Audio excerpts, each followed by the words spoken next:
30 ಜಿಲ್ಲೆ 30 ಸುದ್ದಿಯನ್ನ ಬನ್ನಿ ನೋಡೋಣ. ಬೆಳಗಾವಿ ಜಿಲ್ಲೆಯಾದ್ಯಂತ ಮಳೆರಾಯನ ಆರ್ಭಟ ಮುಂದುವರೆದಿದೆ. ನಿರಂತರ ಮಳೆಗೆ ಮನೆ ಕುಸಿದು ಓರ್ವ ವೃದ್ಧೆ ಸ್ಥಳದಲ್ಲೇ ಮೃತಪಟ್ಟಿದ್ದಾರೆ.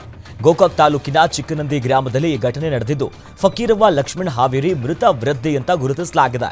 ಅವಶೇಷಗಳ ಅಡಿಯಲ್ಲೇ ಸಿಲುಕಿದ್ದಂತ ವೃದ್ಧೆಯ ಮೃತದೇಹವನ್ನ ಗ್ರಾಮಸ್ಥರು ಹೊರತೆಗೆದಿದ್ದಾರೆ. ಇನ್ನು ಜಿಲ್ಲೆಯಾದ್ಯಂತ ಧಾರಾಕಾರ ಮಳೆಗೆ ಹಲವು ಅವಾಂತರಗಳೇ ಸೃಷ್ಟಿಯಾಗಿದ್ದು, ಜನರು ಈಗ ತತ್ತರಿಸಿ ಹೋಗಿದ್ದಾರೆ.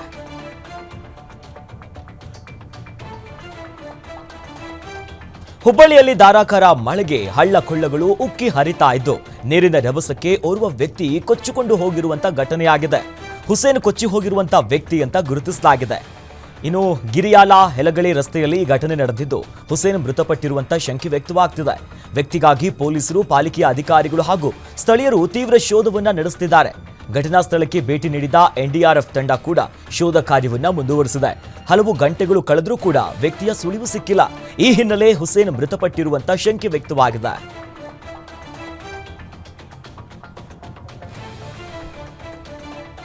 ಬೆಳಗಾವಿ ಜಿಲ್ಲೆಯಲ್ಲಿ ಧಾರಾಕಾರ ಮಳೆಗೆ ನಾನಾ ಅವಾಂತರಗಳು ಸೃಷ್ಟಿಯಾಗಿದೆ. ಒಂದೊಂದು ದೃಶ್ಯವೂ ಕೂಡ ಮೈ ಜುಮ್ ಅನ್ನಿಸ್ತಾ ಇದೆ.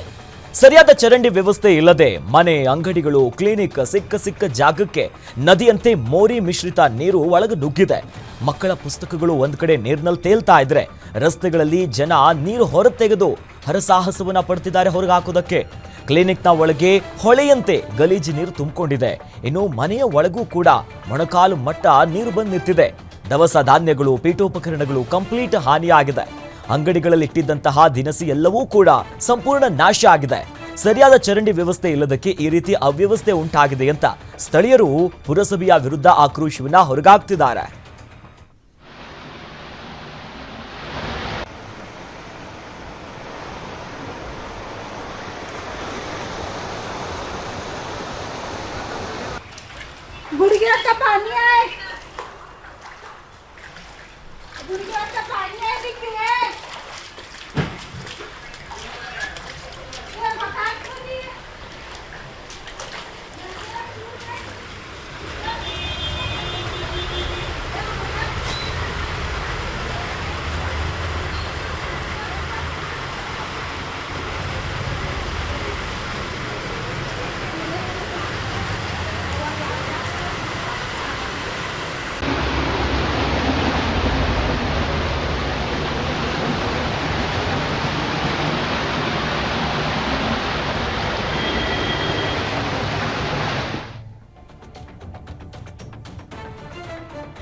ಬಳ್ಳಾರಿಯಲ್ಲೂ ಮಳೆರಾಯ ಅಕ್ಷರಶಃ ರಣರೂಪವನ್ನೇ ತಾಳಿದಾನೆ. ಬಿಟ್ಟು ಬಿಡದೆ ಸುರಿದ ಧಾರಾಕಾರ ಮಳೆಗೆ ಹಳ್ಳ ಕೊಳ್ಳಗಳು ತುಂಬಿ ಹರಿತಾ ಇದೆ.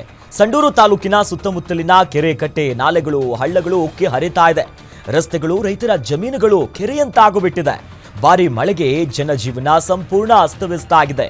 ಒಂದೆಡೆ ಹಳ್ಳ ಕೊಳ್ಳಗಳು ರೌದ್ರ ಸ್ವರೂಪವನ್ನ ಪಡೆದಿದ್ದು, ಮತ್ತೊಂದು ಕಡೆ ಗ್ರಾಮಗಳಿಗೆ ನೀರು ನುಗ್ಗುವ ಆತಂಕ ಶುರುವಾಗಿದೆ. ನೀರು ತುಂಬಿ ಹರಿತಾ ಇರುವಂತ ರಸ್ತೆಯಲ್ಲೇ ಜನ ಈಗ ಪ್ರಾಣವನ್ನ ಪಣಕ್ಕಿಟ್ಟು ಸವಾರಿ ಮಾಡುವಂತ ಪರಿಸ್ಥಿತಿ ಉದ್ಭವವಾಗಿದೆ. ನೀರಿನ ರಭಸಕ್ಕೆ ಜಾನುವಾರುಗಳು ಕೊಚ್ಚಿ ಹೋಗುವ ಭೀತಿ ಎದುರಾಗಿದೆ. ದಾವಣಗೆರೆ ಜಿಲ್ಲೆಯ ವಿವಿಧ ಭಾಗದಲ್ಲೂ ಕೂಡ ಭಾರಿ ಮಳೆಯಾಗ್ತಿದೆ. ನಿರಂತರ ಮಳೆಗೆ ಹೈಸ್ಕೂಲ್ ಕಾಂಪೌಂಡ್ ಕುಸಿದು ಬಿದ್ದಿದ್ದು, ಶಾಲಾ ಆವರಣ ಮತ್ತು ಕೊಠಡಿಯ ಒಳಗೆ ನೀರು ನುಗ್ಗಿದೆ.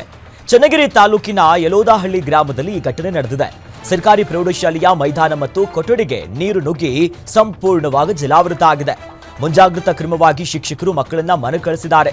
ಅದೃಷ್ಟವಶಾತ್ ಯಾವುದೇ ಪ್ರಾಣ ಹಾನಿ ಸಂಭವಿಸಿಲ್ಲ. ನೀರನ್ನ ಹೊರಹಾಕಲು ಶಿಕ್ಷಕರು ಹರಸಾಹಸವನ್ನ ಪಟ್ಟಿದ್ದಾರೆ.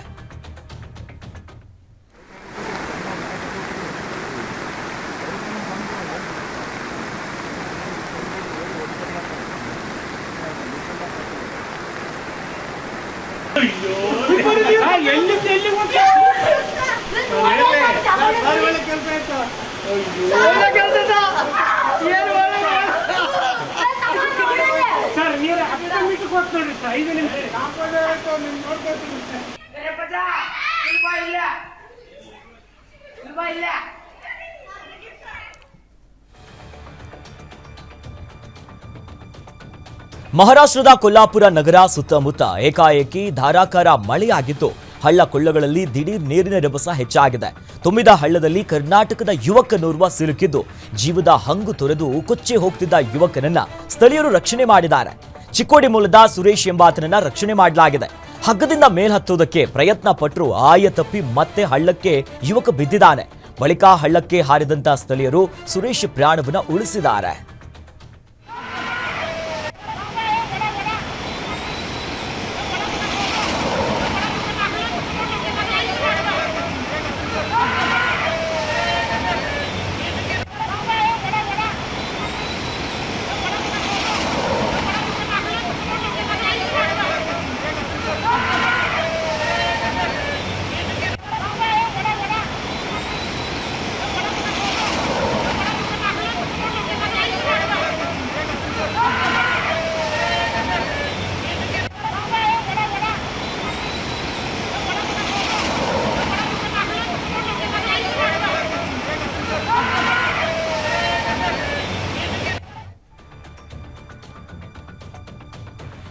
ಅವಳಿ ಜಿಲ್ಲೆ ಹುಬ್ಬಳ್ಳಿ ಧಾರವಾಡದಲ್ಲಿ ಧಾರಾಕಾರ ಮಳೆಗೆ ಜನ ಅಕ್ಷರಶಃ ನಲುಗಿ ಹೋಗಿದ್ದಾರೆ.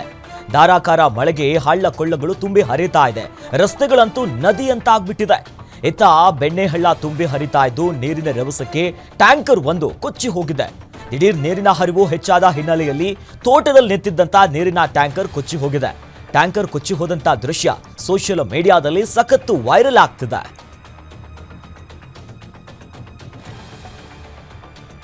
ಮಂಡ್ಯ ಜಿಲ್ಲೆಯ ಶ್ರೀರಂಗಪಟ್ಟಣ ತಾಲೂಕಿನಲ್ಲಿರುವಂತಹ ಕೆಆರ್ಎಸ್ ಡ್ಯಾಂಗೆ ಭದ್ರತೆಯ ಸವಾಲಿಗೆ ಎದುರಾಗಿದೆ. ಸರ್ಕಾರ ಕೋಟಿ ಖರ್ಚು ಮಾಡಿದ್ರೂ ಕೂಡ ಅಭದ್ರತೆ ಕಾಡ್ತಿದೆ. ಕ್ರಸ್ಟ್ ಗೇಟ್ ಬಳಿ ಭದ್ರತಾ ಪಡೆಯ ಕಣ್ತಪ್ಪಿಸಿ ಮೂವರು ಒಳ ನುಸುಳಿರುವ ಅಲ್ಲಿ ಹೋಗ್ಬಿಟ್ಟು ವಿಡಿಯೋ ಕೂಡ ಮಾಡಿಬಿಟ್ಟಿದ್ದಾರೆ. ಕೆಆರ್ಎಸ್ ಡ್ಯಾಂ ಬಗ್ಗೆ ಮಾತನಾಡಿ ಯುವಕ ಒಬ್ಬ ರೀಲ್ಸ್ ಮಾಡಿದ್ದಾನೆ. ಈ ವಿಡಿಯೋ ವೈರಲ್ ಆಗ್ತಿದ್ದಂತೆ ಭದ್ರತಾ ಲೋಪದ ಸವಾಲು ಎದ್ದಿದ್ದು ಆಕ್ರೋಶ ಭುಗಿಲೇಳ್ತಾ ಇದೆ.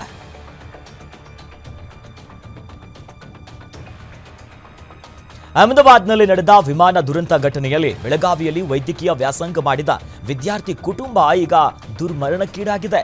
ರಾಜಸ್ಥಾನ ಮೂಲದ ಬಾನ್ವಾಲ್ ನಿವಾಸಿ ಡಾಕ್ಟರ್ ಪ್ರತೀಕ್ ಜೋಶಿ ಅವರ ಇಡೀ ಕುಟುಂಬ ಸಾವನ್ನಪ್ಪಿದ್ದಾರೆ. ಬೆಳಗಾವಿಯ ಕೆಎಲ್ಇ ಜೆಎನ್ ಕಾಲೇಜ್ನಲ್ಲಿ ಡಾಕ್ಟರ್ ಪ್ರತೀಕ್ ಜೋಶಿ ಎಂಬಿಬಿಎಸ್ ಅನ್ನು ಓದಿದ್ರು. ಡಾಕ್ಟರ್ ಪ್ರತೀಕ್ ಜೋಶಿ ಅವರ ಪತ್ನಿ ಡಾಕ್ಟರ್ ಕೋಮಿ ವ್ಯಾಸ್ ಅವರ ಮಕ್ಕಳಾದ ಮಿರಾಯ್, ನಕುಲ್, ಪ್ರತ್ವ ದುರ್ಘಟನೆಯಲ್ಲಿ ಸಾವನ್ನಪ್ಪಿದ್ದಾರೆ. ಧಾರವಾಡ ಜಿಲ್ಲೆಯಲ್ಲಿ ಸುರಿದ ಭಾರಿ ಮಳೆಗೆ ಹಂಚಿನಾಳ ಗ್ರಾಮದ ಬಳಿಯ ಹಳ್ಳದಲ್ಲಿ ಟ್ರ್ಯಾಕ್ಟರ್ ಪಲ್ಟಿಯಾಗಿ ಓರ್ವ ಸಾವನ್ನಪ್ಪಿದ್ರು. ಇಬ್ಬರಿಗೆ ಗಾಯಗಳಾಗಿದ್ವು. ಇನ್ನು ಅವಘಡಕ್ಕೆ ಸಂಬಂಧಿಸಿದಂತೆ ಮೃತಪಟ್ಟ ಕುಂದಗುಳ ನಿವಾಸಿ ಶಿವಯ್ಯ ಬಸಯ್ಯ ಅವರ ನಿವಾಸಕ್ಕೆ ಸಚಿವ ಸಂತೋಷ್ ಲಾಡ್ ಅವರು ಭೇಟಿ ನೀಡಿ ಕುಟುಂಬಸ್ಥರಿಗೆ ಸಾಂತ್ವನ ಹೇಳಿದ್ದಾರೆ. ಇನ್ನು ಕುಂದಗುಳ ಸರ್ಕಾರಿ ಆಸ್ಪತ್ರೆಯಲ್ಲಿ ಗಾಯಾಳುಗಳಾದ ಕುಂದಗುಳ ನಿವಾಸಿ ವಾಸು ಶಿವಪ್ಪ ಬ್ಯಾಹಟ್ಟಿ ಹಾಗೂ ಕಲಘಟಗಿ ತಾಲೂಕಿನ ಮಕ್ಕಳ ಗ್ರಾಮದ ಮಲ್ಲಿಕಾರ್ಜುನ ಶಿವಪ್ಪ ಅಂಚಟಗೇರಿ ಚಿಕಿತ್ಸೆಗೆ ಮುಂದಾಡುತ್ತಿದ್ದಾರೆ. ಜೊತೆಯಲ್ಲಿ ಆಸ್ಪತ್ರೆಗೂ ಕೂಡ ಭೇಟಿ ನೀಡಿದ ಸಚಿವರು ಕುಟುಂಬಸ್ಥರಿಗೆ ಧೈರ್ಯವನ್ನ ತುಂಬಿದರು.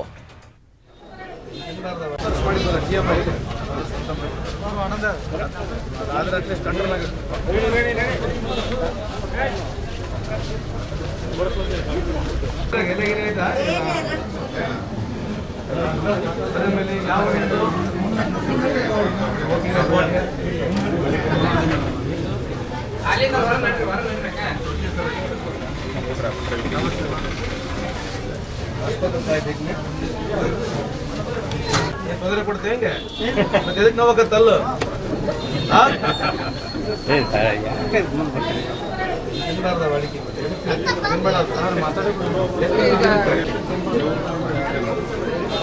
ಏನ್ ಬೇಡವ ಸರಿ ನೋಡ್ಕೊಂತ ಅಣ್ಣ ತೊಂದರೆ ಕೊಡ್ತಾನ.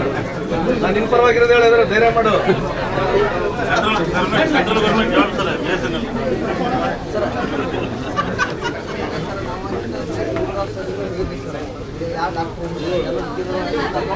ಸರಿಯಪ್ಪ ಈ ಕಡೆ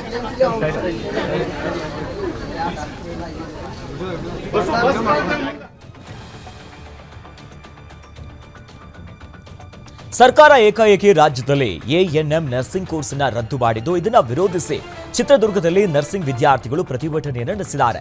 ನಗರದ ಜಿಲ್ಲಾ ಆಸ್ಪತ್ರೆಯ ಆವರಣದ ಎಎನ್ಎಂ ನರ್ಸಿಂಗ್ ಕಾಲೇಜು ಮುಂಭಾಗ ವಿದ್ಯಾರ್ಥಿಗಳು ನ್ಯಾಯಕ್ಕಾಗಿ ಆಗ್ರಹಿಸಿ ಪ್ರತಿಭಟನೆಯನ್ನು ನಡೆಸಿದರು. ಸುಮಾರು 20ಕ್ಕೂ ಹೆಚ್ಚು ವಿದ್ಯಾರ್ಥಿಗಳು ಪ್ರತಿಭಟನೆಯಲ್ಲಿ ಭಾಗಿಯಾಗಿ ಸರ್ಕಾರದ ವಿರುದ್ಧ ಧಿಕ್ಕಾರವನ್ನ ಕೂಗಿ ತಮ್ಮ ಆಕ್ರೋಶವನ್ನು ವ್ಯಕ್ತಪಡಿಸಿದರು. ಈ ವೇಳೆ ಮಾತನಾಡಿದ ನರ್ಸಿಂಗ್ ವಿದ್ಯಾರ್ಥಿನಿ ನಂದಿತಾ, ಸರ್ಕಾರ ಏಕಾಏಕಿ ನಮ್ಮ ಕೋರ್ಸ್ ಅನ್ನು ರದ್ದು ಮಾಡಿದ್ದು ಖಂಡನೀಯ. ಕಳೆದ 6 ತಿಂಗಳಿನಿಂದ ವ್ಯಾಸಂಗ ಮಾಡ್ತಾ ಇದ್ದೀವಿ. ಇದೀಗ ನಾವು ಅತಂತ್ರ ಪರಿಸ್ಥಿತಿಗೆ ಸಿಲುಕಿದ್ದೇವೆ ಅಂತ ತಮ್ಮ ಅಳಲನ್ನ ತೋಡಿಕೊಂಡಿದ್ರು.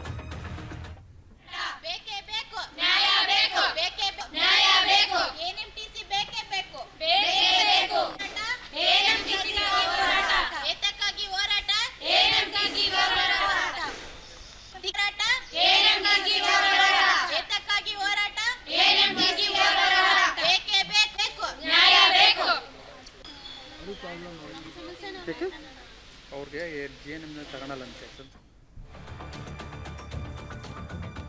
ಶಾಲೆಗೆ ಹೋಗಲು ರಸ್ತೆ ನಿರ್ಮಾಣ ಮಾಡುವಂತೆ ಆಗ್ರಹಿಸಿ ಶಾಲಾ ಮಕ್ಕಳು ಪ್ರತಿಭಟನೆ ನಡೆಸಿದ್ದಾರೆ. ಈ ಘಟನೆ ಕಲಬುರಗಿ ಜಿಲ್ಲೆಯ ಅಫ್ಜಲ್ಪುರ್ ತಾಲೂಕಿನ ಹೊಸೂರದಲ್ಲಿ ನಡೆದಿದೆ. ಇನ್ನು ಕಲಬುರಗಿ ಸೋಲಾಪುರ ರಾಜ್ಯ ಹೆದ್ದಾರಿ ಬಂದ್ ಮಾಡಿ ಪ್ರೊಟೆಸ್ಟ್ ಮಾಡಲಾಗಿದೆ. ಗ್ರಾಮದಿಂದ ಶಾಲೆಗೆ 1 ಕಿಲೋಮೀಟರ್ ದೂರ ಇದೆ. ಆದರೆ ಶಾಲೆಗೆ ನಡೆದುಕೊಂಡು ಹೋಗುವುದಕ್ಕೆ ಸೂಕ್ತ ರಸ್ತೆ ಕೂಡ ಇಲ್ಲ. ಮಳೆ ಬಂದು ರಸ್ತೆಯಲ್ಲಿ ನೀರು ನಿಂತಿದ್ದು ರಸ್ತೆಯೆಲ್ಲ ಕೆರೆಯಂತಾಗಿದೆ. ಅಧಿಕಾರಿಗಳು ಮತ್ತು ಜನಪ್ರತಿನಿಧಿಗಳಿಗೆ ಮನವಿ ಮಾಡಿದರೂ ಕೂಡ ಪ್ರಯೋಜನ ಆಗಿಲ್ಲ.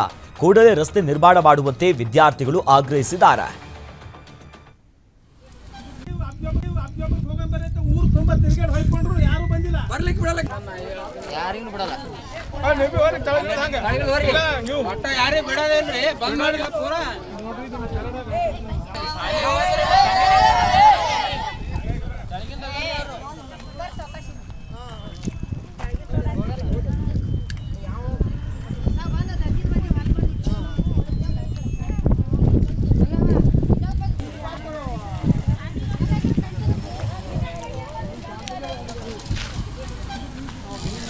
ಇಲ್ಲಿ ಹೊಸದಾಗಿ ಮೊನ್ನೆ ಸಾಲಿ ಕಟ್ಟಾರಿ.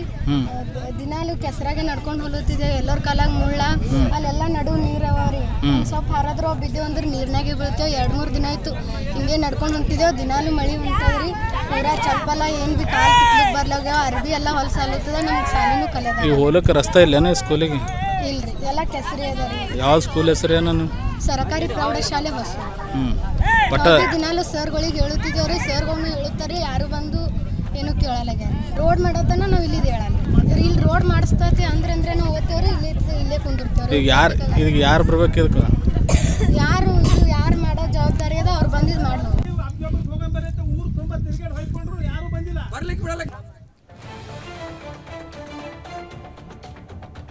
ವೈದ್ಯರ ನಿರ್ಲಕ್ಷ್ಯಕ್ಕೆ ಬಾಣಂತಿ ಸಾವನ್ನಪ್ಪಿರುವಂತಹ ಘಟನೆ ವಿಜಯನಗರ ಜಿಲ್ಲೆಯ ಹರಪನಹಳ್ಳಿ ಆಸ್ಪತ್ರೆಯಲ್ಲಿ ನಡೆದಿದೆ. ಗರ್ಭಿಣಿಯನ್ನ ಕಳೆದ 3 ದಿನಗಳ ಹಿಂದೆ ಹರಪನಹಳ್ಳಿ ತಾಲೂಕು ಆಸ್ಪತ್ರೆಗೆ ಕುಟುಂಬಸ್ಥರು ದಾಖಲು ಮಾಡಿದ್ರು. ಸಿಸೇರಿಯನ್ ಆಪರೇಷನ್ ಮಾಡಿ ತಾಲೂಕು ವೈದ್ಯರು ಡೆಲಿವರಿ ಮಾಡಿಸಿದ್ರು. ಆದರೆ ಗರ್ಭಕೋಶದಲ್ಲಿ ರಕ್ತ ಬ್ಲೀಡ್ ಆಗ್ತಾ ಇದ್ರು. ಚಿಕಿತ್ಸೆ ನೀಡದೆ ವೈದ್ಯರು ನಿರ್ಲಕ್ಷ್ಯ ಮಾಡಿದ್ದಾರೆ.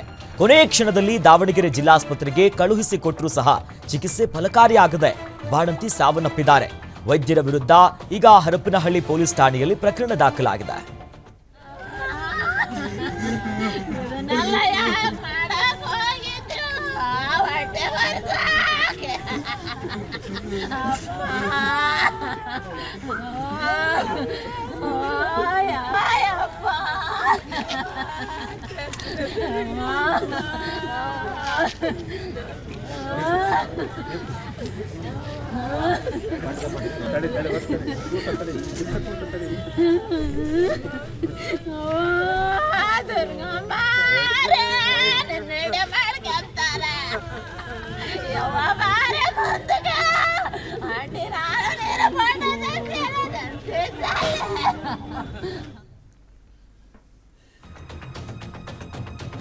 ಹನ್ನೆರಡನೇ ಮಹಡಿ ಮೇಲಿಂದ ಬಿದ್ದು ಎಸ್ಎಸ್ಎಲ್ಸಿಯ ವಿದ್ಯಾರ್ಥಿನಿ ಸಾವನ್ನಪ್ಪಿರುವಂತಹ ಘಟನೆ ಮಂಗಳೂರಿನ ಸಿಲಿಕೋನಿಯಾ ಅಪಾರ್ಟ್ಮೆಂಟ್ ಅಲ್ಲಿ ನಡೆದಿದೆ. ಹಿಬಾ ಐಮನ್ ಮೃತಪಟ್ಟಂತ ಎಸ್ಎಸ್ಎಲ್ಸಿಯ ವಿದ್ಯಾರ್ಥಿನಿ ಅಂತ ಗುರುತಿಸಲಾಗಿದೆ. ನಿನ್ನೆ ರಾತ್ರಿ ಬಟ್ಟೆ ಒಣ ಹಾಕುವುದಕ್ಕೆ ಹೋದಿದ್ರು. ಆ ಸಂದರ್ಭದಲ್ಲಿ ಕಾಲ್ ಜಾರಿ ಬಿದ್ದು ಮೃತಪಟ್ಟಿರುವಂತಹ ಶಂಕೆ ವ್ಯಕ್ತವಾಗ್ತಿದೆ. ಮೃತ ಹಿಬಾ ಐಮಾನ್ ಪೋಷಕರು ಸದ್ಯ ಈಗ ಆಸ್ಪತ್ರೆಯಲ್ಲಿ ವೈದ್ಯರಾಗಿರ್ತಾರೆ. ಘಟನೆ ಸಂಬಂಧ ಉಳ್ಳಾಲ ಪೊಲೀಸ್ ಠಾಣೆಯಲ್ಲಿ ಪ್ರಕರಣ ದಾಖಲಾಗಿದೆ. ಕೆರೆಗೆ ಹಾರಿ ಪ್ಯಾರಾಮೆಡಿಕಲ್ ವಿದ್ಯಾರ್ಥಿನಿ ಆತ್ಮಹತ್ಯೆ ಮಾಡಿಕೊಂಡಿರುವಂತಹ ಘಟನೆ ಚನ್ನಪಟ್ಟಣ ತಾಲೂಕಿನ ಅಲ್ಲಿ ಬಹಳ ಪ್ರಮುಖವಾಗಿ ಮದ್ದೂರಿನಲ್ಲಿ ನಡೆದಿದೆ. ಮದ್ದೂರು ತಾಲೂಕಿನ ಅಂಬರಹಳ್ಳಿ ಗ್ರಾಮದ ವಿದ್ಯಾರ್ಥಿನಿ ಮಹಾಲಕ್ಷ್ಮಿ ಅಂತ ಗುರುತಿಸಲಾಗಿದೆ. ನಿನ್ನೆ ಕೆರೆ ಪಕ್ಕದಲ್ಲಿ ವಿದ್ಯಾರ್ಥಿನಿಯ ಚಪ್ಪಲಿ, ಬ್ಯಾಗ್, ಐಡಿ ಕಾರ್ಡ್ ಪತ್ತೆ ಆಗಿತ್ತು. ಕೆರೆಯಿಂದ ಮೃತದೇಹ ಹೊರ ತೆಗೆಯಲಾಗಿದೆ ಸದ್ಯ. ಇನ್ನು ಜೊತೆಯಲ್ಲಿ ಈಗ ಈ ಸಂಬಂಧ ಪ್ರಕರಣ ದಾಖಲಾಗಿದೆ. ಸಕ್ಕರೆನಾಡು ಮಂಡ್ಯದಲ್ಲಿ ದಾರುಣ ಘಟನೆಯೊಂದು ನಡೆದಿದೆ. ಮರಕ್ಕೆ ನೇಣು ಬಿಗಿದುಕೊಂಡು ವೃದ್ಧ ದಂಪತಿ ಆತ್ಮಹತ್ಯೆಗೆ ಶರಣಾಗಿದ್ದಾರೆ. ಶ್ರೀರಂಗಪಟ್ಟಣ ತಾಲೂಕಿನ ಬೆಳಗೋಳ ಗ್ರಾಮದ ಎಗ್ಗಾ ಮೈದಾನದಲ್ಲಿ ಈ ಘಟನೆ ನಡೆದಿದ್ದು, ಜೀವನದಲ್ಲಿ ಜಿಗುಪ್ಸೆಗೊಂಡು ಆತ್ಮಹತ್ಯೆ ಮಾಡಿಕೊಂಡಿರುವಂತ ಶಂಕೆ ವ್ಯಕ್ತವಾಗ್ತಿದೆ. ಆತ್ಮಹತ್ಯೆ ಮಾಡಿಕೊಂಡಂತ ದಂಪತಿಯ ವಿವರ ಇನ್ನೂ ಕೂಡ ತಿಳಿದು ಬಂದಿಲ್ಲ. 2 ದಿನಗಳ ಹಿಂದೆಯೇ ಕೃತ್ಯ ನಡೆದಿದ್ದು 2 ಶವಗಳು ಕೊಳೆತು ದುರ್ವಾಸನೆ ಬಂದ ಬಳಿಕ ಪ್ರಕರಣ ಬೆಳಕಿಗೆ ಬಂದಿದೆ. ಸ್ಥಳಕ್ಕೆ ಕೆಆರ್ಎಸ್ ಪೊಲೀಸರು ಭೇಟಿ ನೀಡಿ ಪರಿಶೀಲನೆಯನ್ನು ನಡೆಸಿದ್ದಾರೆ. ಬೀದಿ ನಾಯಿಗಳ ದಾಳಿಗೆ 35ಕ್ಕೂ ಹೆಚ್ಚು ಕುರಿ ಮರಿಗಳು ಮೃತಪಟ್ಟ ಘಟನೆ ಚಿತ್ರದುರ್ಗದಲ್ಲಿ ನಡೆದಿದೆ. ಚಳ್ಳಕೆರೆ ತಾಲೂಕಿನ ಬೂದಿಹಳ್ಳಿ ಗ್ರಾಮದಲ್ಲಿ ಈ ಘಟನೆ ನಡೆದಿದೆ. ಸಣ್ಣ ಈರಯ್ಯ ಎನ್ನುವವರಿಗೆ ಸೇರಿದಂತ ಕುರಿ ಮರಿಗಳು ಅಂತ ಹೇಳಲಾಗ್ತಿದೆ. ಸಣ್ಣ ಈರಯ್ಯ ಕುರಿ ಮರಿಗಳನ್ನ ಹಟ್ಟಿಯಲ್ಲಿ ಬಿಟ್ಟು ಕುರಿ ಮೇಯಿಸೋದಕ್ಕೆ ಹೋಗಿದ್ರು. ಈ ವೇಳೆ ಬೀದಿ ನಾಯಿಗಳು ದಾಳಿ ಮಾಡಿ ಕುರಿ ಮರಿಗಳನ್ನ ಕಚ್ಚಿ ಸಾಯಿಸಿವೆ. ರೈತನಿಗೆ 2 ಲಕ್ಷಕ್ಕೂ ಅಧಿಕ ನಷ್ಟವಾಗಿದ್ದು ಸೂಕ್ತ ಪರಿಹಾರಕ್ಕಾಗಿ ಸರ್ಕಾರಕ್ಕೆ ಆಗ್ರಹಿಸಿದ್ದಾರೆ. ತಡರಾತ್ರಿ ಅಥಣಿ ಹೊರವಲಯದಲ್ಲಿ ಸರಣಿ ಅಪಘಾತ ಆಗಿದೆ. ವಿಜಯಪುರ ಸಂಕೇಶ್ವರ ರಾಷ್ಟ್ರೀಯ ಹೆದ್ದಾರಿಯಲ್ಲಿ ಅಪಘಾತ ನಡೆದಿದ್ದು 4 ಕಾರು, 1 ಬೃಹತ್ ಲಾರಿಯ ನಡುವೆ ಆಕ್ಸಿಡೆಂಟ್ ಆಗಿದೆ. ಅಪಘಾತದಲ್ಲಿ 3 ಜನ ಸಾವನ್ನಪ್ಪಿದ್ದು 3 ಜನರಿಗೆ ಗಂಭೀರವಾಗಿ ಗಾಯಗಳಾಗಿದೆ. ಬೃಹತ್ ಲಾರಿ, ಪಿಕಪ್ ವಾಹನ, ಸ್ಕಾರ್ಪಿಯೋ ಗಾಡಿ, ಇನೋವಾ ಕಾರುವಿನ ನಡುವೆ ಅಪಘಾತ ಸಂಭವಿಸಿದೆ. ಅಪಘಾತ ತೀವ್ರತೆಗೆ ಲಾರಿ ಪಿಕಪ್ ವಾಹನವೊಂದು ನೆಲಕ್ಕಚ್ಚಿದೆ. ಗಾಯಾಳುಗಳಿಗೆ ಅಥಣಿಯ ಸಮುದಾಯ ಆಸ್ಪತ್ರೆಯಲ್ಲಿ ಚಿಕಿತ್ಸೆ ನೀಡಲಾಗ್ತಿದೆ. ಇನ್ನು ಸ್ಥಳಕ್ಕೆ ಅಥಣಿ ಪೊಲೀಸರು ಭೇಟಿ ನೀಡಿ ಪರಿಶೀಲನೆ ನಡೆಸಿದ್ದಾರೆ.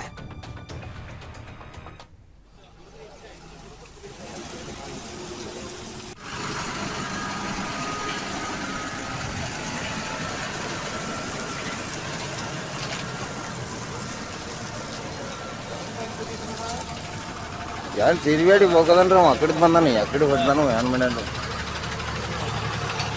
ಅವ್ರಿಗೆ ಬಂದ ಇವ್ ಮಾಡ್ದಾನ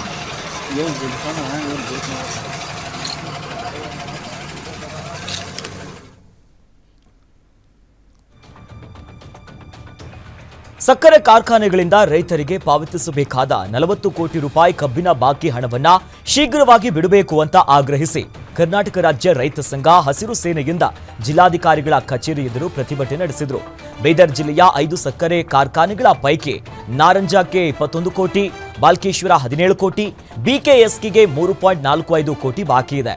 ಎಂಜಿಎಸ್ಕೆಯಿಂದ ಸರ್ಕಾರದ ನಿಗದಿತ ಬೆಲೆಗಿಂತ 50 ರೂಪಾಯಿ ಕಡಿಮೆ ಪಾವತಿ ಮಾಡಿದ್ದಾರೆ. ಜೂನ್ ಅಂತ್ಯದೊಳಗೆ ಕಬ್ಬಿನ ಈ ಬಾಕಿ ಬಿಲ್ ಅನ್ನ ಪಾವತಿಸದೇ ಇದ್ರೆ ರಸ್ತೆಗಳನ್ನ ತಡೆದು ಉಗ್ರ ಹೋರಾಟವನ್ನ ಮಾಡುವುದಾಗಿ ಜಿಲ್ಲಾ ಆಡಳಿತಕ್ಕೆ ರೈತರು ಎಚ್ಚರಿಕೆಯನ್ನ ನೀಡಿದ್ದಾರೆ.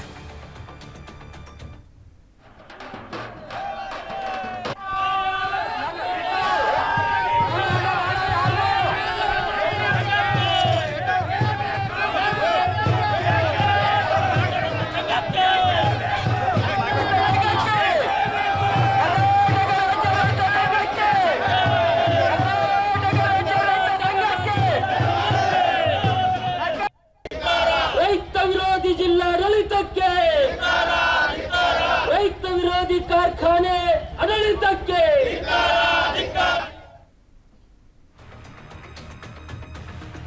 ಬೈಕ್ಗೆ ಕೆಎಸ್ಆರ್ಟಿಸಿ ಬಸ್ ಡಿಕ್ಕಿ ಹೊಡೆದ ಪರಿಣಾಮ ಬೈಕ್ ಸವಾರ ಸಾವನ್ನಪ್ಪಿದ್ದಾನೆ. ಈ ಘಟನೆ ಕಡೂರು ಪಟ್ಟಣದ ಕೆಎಸ್ಆರ್ಟಿಸಿ ಬಸ್ ನಿಲ್ದಾಣದ ಮುಂಭಾಗ ನಡೆದಿದೆ. 23 ವರ್ಷದ ಯುವಕ ಹುಸೇನ್ ಮೃತ ದುರ್ದೈವಿಯಾಗಿದ್ದು ಎಪಿಎಂಸಿಗೆ ಹೋಗ್ತಿದ್ದಾಗ ಬಸ್ ಡಿಕ್ಕಿ ಹೊಡೆದಿದೆ. ಬಸ್ ಚಾಲಕನ ನಿರ್ಲಕ್ಷ್ಯದಿಂದ ಅಪಘಾತ ಸಂಭವಿಸಿದೆ ಅಂತ ಹೇಳಲಾಗ್ತಿದೆ. ಶಿವಮೊಗ್ಗದ ಆಸ್ಪತ್ರೆಗೆ ರವಾನಿಸುವ ವೇಳೆ ಮಾರ್ಗ ಮಧ್ಯೆ ಸಾವನ್ನಪ್ಪಿದ್ದಾನೆ. ಕಡೂರು ಪೊಲೀಸ್ ಠಾಣೆಯಲ್ಲಿ ಈಗ ಪ್ರಕರಣ ದಾಖಲಾಗಿದೆ. ರಾಯಚೂರು ಜಿಲ್ಲೆಯಲ್ಲಿ ಸರಗಳ್ಳರ ಹಾವಳಿ ಹೆಚ್ಚಾಗಿದೆ. ಒಂಟಿ ಮಹಿಳೆಯರು ರಸ್ತೆಯಲ್ಲಿ ನಡೆದುಕೊಂಡು ಹೋಗ್ತಿದ್ರೆ ಬೈಕಿನಲ್ಲಿ ಬರುವಂತ ಕದಿಮರು ಕುತ್ತಿಗೆಯಲ್ಲಿರುವಂತ ಸರವನ್ನ ಕಿತ್ತುಕೊಂಡು ಪರಾರಿ ಆಗ್ತಿದ್ದಾರೆ. ಸಿಂಧನೂರು ನಗರದ ಪ್ರಶಾಂತ್ ನಗರದಲ್ಲಿ ಇಂಥದ್ದೊಂದು ಘಟನೆ ಆಗಿದೆ. ರಸ್ತೆಯಲ್ಲಿ ಒಂಟಿ ಮಹಿಳೆಯರ ಸರವನ್ನ ಕಿತ್ತುಕೊಂಡು ಕಳ್ಳರು ಪರಾರಿ ಆಗ್ತಿದ್ದಾರೆ. ಘಟನೆಯ ದೃಶ್ಯ ಸಿಸಿಟಿವಿಯಲ್ಲಿ ಸೆರೆಯಾಗಿದೆ. ಬೆಳಗಿನ ಜಾವ ಮನೆಯಿಂದ ತಮ್ಮ ಹೋಟೆಲ್ಗೆ ಹೋಗ್ತಿದ್ದಂತ ಕೃಷ್ಣ ವೇಣ್ಯ ಅವರ ಸರವನ್ನ ಕಿತ್ತುಕೊಂಡು ಎಸ್ಕೇಪ್ ಆಗಿದ್ದಾರೆ. ಸದ್ಯ ಘಟನಾ ಸಂಬಂಧ ಸಿಂಧನೂರು ನಗರ ಪೊಲೀಸ್ ಠಾಣೆಯಲ್ಲಿ ಕೇಸ್ ದಾಖಲಾಗಿದೆ. ಗಾಂಜಾ ಮಾರಾಟ ಮಾಡ್ತಿದ್ದ ಇಬ್ಬರನ್ನ ಪೊಲೀಸರು ಅರೆಸ್ಟ್ ಮಾಡಿದ್ದಾರೆ. ಮಾಲೂರು ಪಟ್ಟಣದ ದ್ಯಾಪಸಂದ್ರ ರಸ್ತೆಯ ಇಟ್ಟಿಗೆ ಕಾರ್ಖಾನೆಯ ಹಿಂದೆ ಗಾಂಜಾ ಮಾರಾಟ ಮಾಡ್ತಿದ್ರು. ಹುಣಸೆ ಮರದ ಕೆಳಗೆ ಗಾಂಜಾ ಮಾರಾಟದ ಖಚಿತ ಮಾಹಿತಿಯ ಮೇರೆಗೆ ಮಾಲೂರು ಪೊಲೀಸ್ ಠಾಣಾ ಇನ್ಸ್ಪೆಕ್ಟರ್ ವಸಂತ್ ಕುಮಾರ್ ನೇತೃತ್ವದಲ್ಲಿ ದಾಳಿ ನಡೆಸಿದ್ರು. ಆರೋಪಿಗಳಿಂದ 15,000 ಬೆಲೆಯ 460 ಗ್ರಾಂ ಗಾಂಜಾವನ್ನ ವಶಕ್ಕೆ ಪಡೆದಿದ್ದಾರೆ. ಮನ್ಸೂರ್ ಹುಸೇನ್ ಹಾಗೂ ದರ್ಶನ್ ರಾಜು ಎಂಬ ಇಬ್ಬರು ಆರೋಪಿಗಳನ್ನ ಸದ್ಯ ಅರೆಸ್ಟ್ ಮಾಡಿದ್ದಾರೆ. ಖತರ್ನಾಕ್ ಕಳ್ಳರು ಕಾರಿನ ಗ್ಲಾಸ್ ಒಡೆದು 4.75 ಲಕ್ಷ ದೋಚಿದ್ದಾರೆ. ಈ ಘಟನೆ ಚಿತ್ರದುರ್ಗ ಜಿಲ್ಲೆಯ ಹಿರಿಯೂರು ನಗರದಲ್ಲಿ ನಡೆದಿದೆ. ನಗರದ ವಲ್ಲಭಭಾಯಿ ಪಟೇಲ್ ರಸ್ತೆಯಲ್ಲಿ ಹಾಡು ಹಗಲೇ ಕಳ್ಳತನ ಆಗಿದೆ. ಪಲ್ಸರ್ ಬೈಕ್ನಲ್ಲಿ ಬಂದಂತಹ ಇಬ್ಬರು ಅಪರಿಚಿತ ವ್ಯಕ್ತಿಗಳು ಈ ಕೃತ್ಯವನ್ನ ಎಸಗಿದ್ದಾರೆ. ದೃಶ್ಯಧಾಮ ಕಣ್ಣಿನ ಆಸ್ಪತ್ರೆ ಮಾಲೀಕ ವೇಡಿ ಅರುಣ್ ಕುಮಾರ್ಗೆ ಸೇರಿದ ಹಣವನ್ನ ಕ್ಷಣ ಮಾತ್ರದಲ್ಲೇ ಕಳ್ಳತನ ಮಾಡಿ ಖತರ್ನಾಕ್ ಕಳ್ಳರು ಓಡಿ ಹೋಗಿದ್ದಾರೆ. ಸದ್ಯ ಈ ದೃಶ್ಯ ಸಿಸಿಟಿವಿಯಲ್ಲಿ ಸೆರೆಯಾಗಿದೆ. ಸ್ಥಳಕ್ಕೆ ಹಿರಿಯೂರು ನಗರ ಪೊಲೀಸ್ ಠಾಣೆಯ ಪೊಲೀಸರು ಭೇಟಿ ನೀಡಿ ಪರಿಶೀಲನೆ ನಡೆಸಿದ್ದಾರೆ. ಇನ್ನು ಮಂಡ್ಯದ ನಾಗಮಂಗಲದ ಬೆಂಡಿಗನವಿಲೆ ಪೊಲೀಸರು ಭರ್ಜರಿ ಕಾರ್ಯಾಚರಣೆ ನಡೆಸಿದ್ದಾರೆ. ಈ ವೇಳೆ ಮನೆಗಳ್ಳತನ ಮಾಡ್ತಿದ್ದ ಆರೋಪಿಯನ್ನ ಅರೆಸ್ಟ್ ಮಾಡಲಾಗಿದ್ದು 40 ಲಕ್ಷ ರೂಪಾಯಿ ಮೌಲ್ಯದ ಚಿನ್ನಾಭರಣವನ್ನ ಜಪ್ತಿ ಮಾಡಿದ್ದಾರೆ. ಹಾಸನ ಮೂಲದ ರಂಗೇಗೌಡ ಅಲಿಯಾಸ್ ಸಂತೋಷ್ ಬಂಧಿತ ಕಳ್ಳನಾಗಿದ್ದಾರೆ. ಹಾಸನ ಹಾಗೂ ಮಂಡ್ಯ ಜಿಲ್ಲೆಯ ಹಲವೆಡೆ ಕಳ್ಳತನ ಮಾಡ್ತಿದ್ದ ಬಂಧಿತನಿಂದ 490 ಗ್ರಾಂ ಚಿನ್ನಾಭರಣ, ಕೃತ್ಯಕ್ಕೆ ಬಳಸುತ್ತಿದ್ದ ಸ್ಕೂಟರ್ ಅನ್ನ ಜಪ್ತಿ ಮಾಡಿದ್ದಾರೆ. ಆರೋಪಿಯನ್ನ ಬಂಧಿಸಿ ನ್ಯಾಯಾಂಗ ಬಂಧನಕ್ಕೆ ನೀಡಲಾಗಿದೆ. ಕಾಫಿನಾಡ್ನಲ್ಲೊಂದು ಹಾಲು ಕದ್ದು ಕುಡಿಯುವ ಹಸು ಪತ್ತೆಯಾಗಿದೆ. ಈ ವಿಷಯ ಕೇಳಿದ್ರೆ ಒಂದು ರೀತಿ ಶಾಕ್ ಆಗುತ್ತೆ, ಆದರೆ ಹೌದು.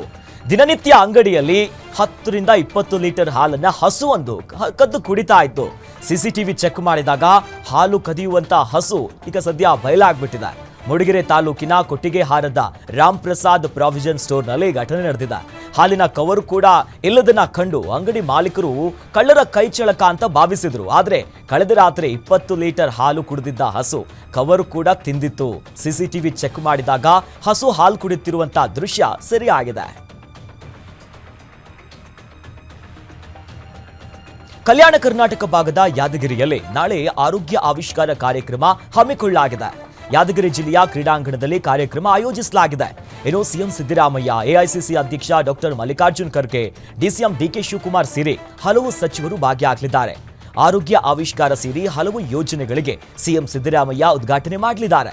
ನಾಳೆ ನಡೆಯುವ ಕಾರ್ಯಕ್ರಮ ಹಿನ್ನೆಲೆ ಇಂದು ಕಾರ್ಯಕ್ರಮ ಜರುಗುವಂತ ವೇದಿಕೆಯ ಸ್ಥಳಕ್ಕೆ ಯಾದಗಿರಿಯ ಉಸ್ತುವಾರಿ ಸಚಿವ ಶರಣ್ಣ ಬಸಪ್ಪಗೌಡ ದರ್ಶನಾಪುರ, ಇನ್ನು ಕೆಕೆಆರ್ಡಿಬಿ ಅಧ್ಯಕ್ಷ ಹಾಗೂ ಅಜಯ್ ಸಿಂಗ್, ಶಾಸಕ ಚೆನ್ನಾರೆಡ್ಡಿ ಪಾಟೀಲ್ ತನ್ನೂರು ಅವರು ಕೂಡ ಭೇಟಿ ನೀಡಿ ವೇದಿಕೆ ಸಿದ್ಧತೆಯನ್ನ ಪರಿಶೀಲನೆ ಮಾಡಿದ್ರು. ಬುದ್ಧಿಮಾಂದ್ಯ ವ್ಯಕ್ತಿಗೆ ಸ್ನಾನ ಮಾಡಿಸಿ ಹೊಸ ಬಟ್ಟೆಯನ್ನ ತುಡಿಸಿ ಕುಣಿಗಲ್ ಶಾಸಕ ಡಾಕ್ಟರ್ ರಂಗನಾಥ್ ಮಾನವೀಯತೆಯನ್ನು ಬರೆದಿದ್ದಾರೆ. ವ್ಯಕ್ತಿಗೆ ಸ್ನಾನ ಮಾಡಿಸಿ ಚಿಕಿತ್ಸೆ ಕೊಡಿಸುತ್ತಿರುವಂತಹ ವಿಡಿಯೋ ಸಾಮಾಜಿಕ ಮಾಧ್ಯಮದಲ್ಲಿ ಸಿಕ್ಕಾಪಟ್ಟೆ ವೈರಲ್ ಆಗ್ತಿದೆ. ತುರುವೇಕೆರೆ ತಾಲೂಕಿನ ಬಾಣಸಂದ್ರ ಗ್ರಾಮದ ಪ್ರಭಾಕರ್ ಬುದ್ಧಿಮಾಂದ್ಯನಾಗಿದ್ದು ಹಲವು ದಿನಗಳಿಂದ ಕುಣಿಗಲ್ ತಾಲೂಕು ಆಸ್ಪತ್ರೆ ಬಳಿ ಅನಾರೋಗ್ಯಕ್ಕೆ ಒಳಗಾಗಿದ್ರು. ಜೊತೆಗೆ ಅಲ್ಲೇ ಮಲಗ್ತಾ ಇದ್ರು. ಆಸ್ಪತ್ರೆಗೆ ಶಾಸಕ ರಂಗನಾಥ್ ಭೇಟಿ ಕೊಟ್ಟ ವೇಳೆ ಆತನನ್ನ ಕಂಡಿದ್ರು. ಕೂಡಲೇ ಆತನ ಬಳಿ ಹೋಗಿ ಆತನಿಗೆ ಸ್ನಾನ ಮಾಡಿಸಿ ಹೊಸ ಪ್ಯಾಂಟ್ ಶರ್ಟ್ ಅನ್ನ ತುಡಿಸಿ ಚಿಕಿತ್ಸೆಯನ್ನ ಕೊಡಿಸಿದ್ದಾರೆ. ಬಳಿಕ ಆತನನ್ನ ಅನಾಥ ಆಶ್ರಮಕ್ಕೆ ಸೇರಿಸಿದ್ದಾರೆ.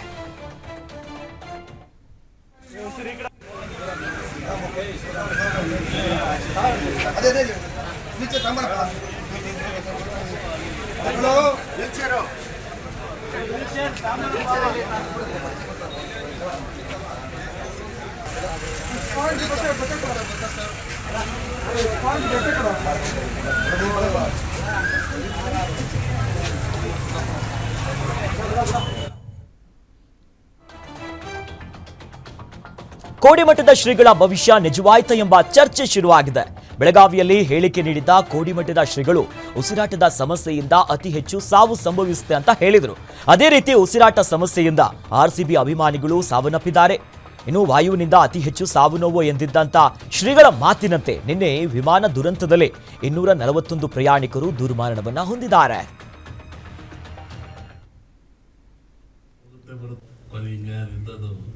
ಸ್ವಲ್ಪ ಹುಷಾರಿರೋದು ಒಳ್ಳೆ, ಪ್ರಿಕಾಷನ್ಸ್ ಇರೋದು ಒಳ್ಳೆ. ಈ ಸಲ ಬರುವಂಥ ಕಾಯಿಲೆ ಘೋರವಾಗಿದೆ. ವಾಯು ರೂಪದಲ್ಲಿರೋದು ಒಂದು ಕಫ ಈ ಥರ ಒಂದು ಉಸಿರಾಟಕ್ಕೆ ತೊಂದರೆಯಾಗಿ ಸಿರುತನಕವಾಗಿ ಮನುಷ್ಯರಿಗೆ ಸಾವು ಬರೋ ಲಕ್ಷಣ ಭಾಳ ಇದೆ. ದೊಡ್ಡ ಗಂಡಾಂತರ ಇದೆ ಅಂತ ಇದೆ 5 ವರ್ಷ ಲೋಕಕ್ಕೆ ಇದೆ. 5 ವರ್ಷ ಈ ಕಾಯಿಲೆ 5 ವರ್ಷ ತನಕ ಸಿಂಪ್ಟಮ್ಸ್ ಇರುತ್ತೆ. ಬಳ್ಳಾರಿಯ ನವವೃಂದಾವನ ಗಡ್ಡೆಯ ಶತಮಾನದ ಪ್ರಕರಣ ಸುಪ್ರೀಂ ಕೋರ್ಟಿನ ಆದೇಶದಂತೆ ಸಂಧಾನದೊಂದಿಗೆ ಅಂತ್ಯವನ್ನ ಕಂಡಿದೆ. 2 ಮಠಗಳ ನಡುವೆ ಶತಮಾನಗಳಿಂದ ಇದ್ದಂತಹ ದ್ವೇಷಕ್ಕೆ ತಿಲಾಂಜಲಿ ಬಿದ್ದಿದೆ. ಸುಪ್ರೀಂ ಕೋರ್ಟ್ ಆದೇಶದಂತೆ ನ್ಯಾಯಮೂರ್ತಿ ಸಂಜಯ್ ಕೌರ್ ನೇತೃತ್ವದಲ್ಲಿ ಸಂಧಾನ ನಡೆಸಿದ್ದಾರೆ. ಇನ್ನು ಉಭಯ ಮಠಗಳ ಶ್ರೀಪಾದರ ಜೊತೆ ಮಾತನಾಡಿ ನ್ಯಾಯಾಧೀಶರು ಪ್ರಕರಣವನ್ನ ಇತ್ಯರ್ಥಗೊಳಿಸಿದ್ದಾರೆ. ನವವೃಂದಾವನ ಜಾಗದಲ್ಲಿ ರಘುವರ್ಯ ತೀರ್ಥರು ವೃಂದಾವನ ಪೂಜೆ ಇನ್ನು ವಿವಾದದ ಬಗ್ಗೆ ಮಾತುಕತೆ ನಡೆದು ಉಭಯ ಮಠದ ಶ್ರೀಪಾದರು ಇನ್ನು ವೇಷ ವಸ್ತ್ರವನ್ನ ಧರಿಸಿ ಜೊತೆಯಲ್ಲಿ ಹಸ್ತಲಾಘವ ಮಾಡಿಕೊಂಡ್ರು. ಮಂತ್ರಾಲಯದ ರಾಯರ ದರ್ಶನಕ್ಕೆ ಉತ್ತಿರಾದಿ ಮಠದ ಶ್ರೀಪಾದರಿಗೆ ರಾಯರ ಮಠದ ಶ್ರೀಪಾದರು ಆಹ್ವಾನವನ್ನ ನೀಡಿದ್ದಾರೆ. ಮಂಗಳೂರಿನಲ್ಲಿ ಕೋಮು ಸಂಘರ್ಷವನ್ನ ತಡೆಗಟ್ಟುವುದಕ್ಕೆ ಹೊಸ ತಂಡವೊಂದು ರೆಡಿಯಾಗಿದೆ. ಸ್ಪೆಷಲ್ ಆಕ್ಷನ್ ಫೋರ್ಸ್ ಇಂದು ಅಸ್ತಿತ್ವಕ್ಕೆ ಬಂದಿದೆ. ನಗರದ ಪೊಲೀಸ್ ವಕಾಯುತ ಮೈದಾನದಲ್ಲಿ ನಡೆದ ಕಾರ್ಯಕ್ರಮದಲ್ಲಿ ಗೃಹ ಸಚಿವ ಡಾಕ್ಟರ್ ಜಿ ಪರಮೇಶ್ವರ್ ನೂತನ ಒಂದು ಫೋರ್ಸ್ಗೆ ಚಾಲನೆಯನ್ನ ಕೊಟ್ಟಿದ್ದಾರೆ. ದಕ್ಷಿಣ ಕನ್ನಡ, ಉಡುಪಿ ಮತ್ತು ಶಿವಮೊಗ್ಗ ಜಿಲ್ಲೆಯ ವ್ಯಾಪ್ತಿಯಲ್ಲಿ ಈ ಫೋರ್ಸ್ ಕಾರ್ಯಾಚರಣೆಯನ್ನು ನಡೆಯಲಿದೆ. ಇನ್ನು ಡಿಐಜಿ ದರ್ಜೆ ಅಧಿಕಾರಿ ನೇತೃತ್ವದಲ್ಲಿ ಈ ತಂಡ ಕಾರ್ಯವನ್ನು ನಿರ್ವಹಿಸಲಿದ್ದು 248 ಸಿಬ್ಬಂದಿ ಒಳಗೊಂಡಂತ 3 ಕಂಪನಿ ಕಾರ್ಯಾಚರಣೆಗೆ ಸಿದ್ಧವಾಗಿದೆ. ಪ್ರತಿ ಕಂಪನಿಯಲ್ಲಿ 80 ಮಂದಿ ಸಿಬ್ಬಂದಿ ಇರಲಿದ್ದಾರೆ. ಇಷ್ಟೊತ್ತು ನೀವು ನೋಡಿದ್ದು ಗ್ಯಾರಂಟಿ ನ್ಯೂಸ್, ಸುದ್ದಿ ಖಚಿತ, ನ್ಯಾಯ ನಿಶ್ಚಿತ.